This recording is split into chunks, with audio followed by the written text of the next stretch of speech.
The air was tense as North Vietnamese officials prepared to put Commander Jeremiah Denton in front of television cameras for a propaganda broadcast in May of 1966.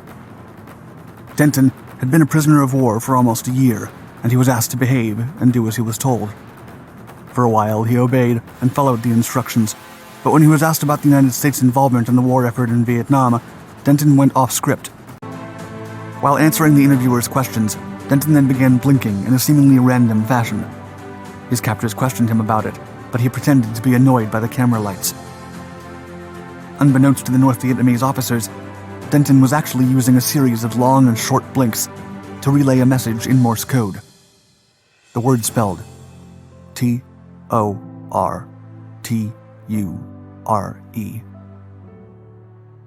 The world was watching, and it immediately became conclusive proof of communist mistreatment in POW camps. Consequences.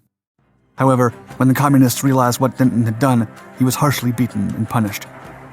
Then, in July of that same year, he was forced to participate in the infamous Hanoi March, when 52 American prisoners of war were blindfolded, handcuffed, and forced to parade through downtown Hanoi while being humiliated and hit by items thrown by the public.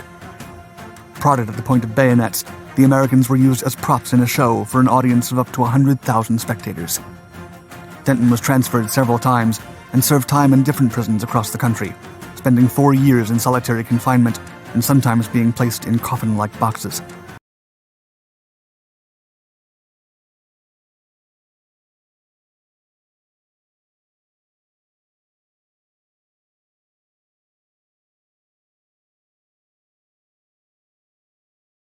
That's right, David. It's why those diplomatic and military facilities around the globe are bracing for potential violence targeting Americans, because the report is that explosive.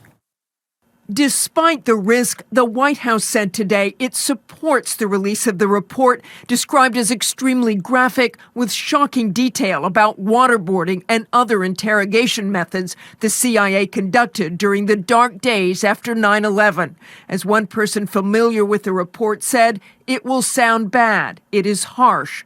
Torture sometimes continuing even after interrogators concluded there was no more information to gain.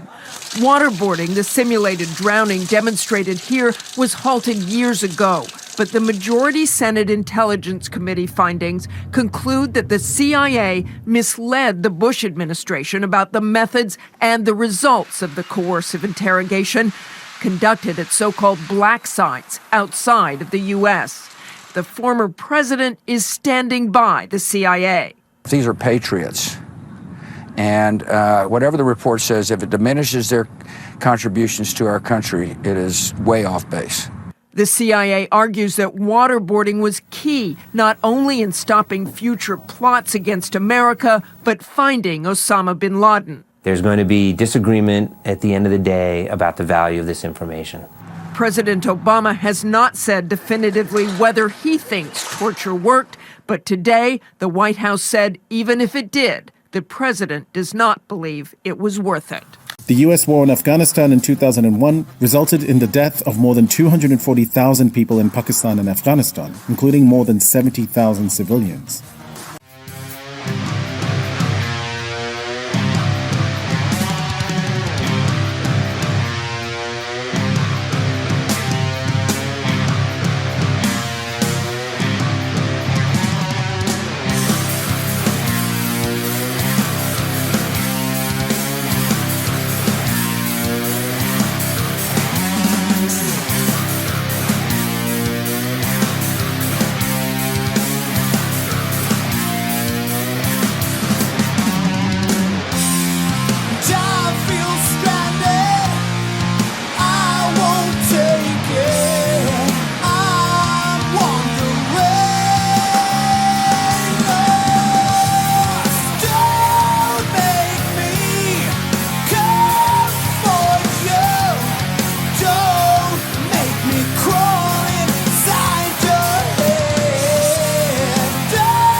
So that's one together.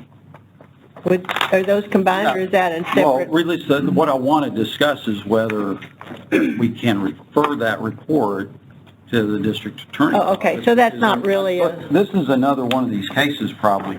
I'm reading our policy, and in my mind, it's pretty clear we're not supposed to do what happened. Yeah. We don't need any additional language for that, in my opinion, but if we have clarifying language, okay. Okay. I've got also the law in the penal code about official oppression. And I'm reading some of that and I'm thinking, how could this not be? And I'd like to go over that. I was asking for an executive session.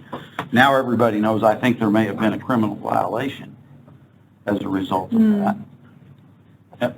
That's my opinion. But I'm not a lawyer. I'm not the DA. And I'm not a criminal or I'm not an attorney or anything.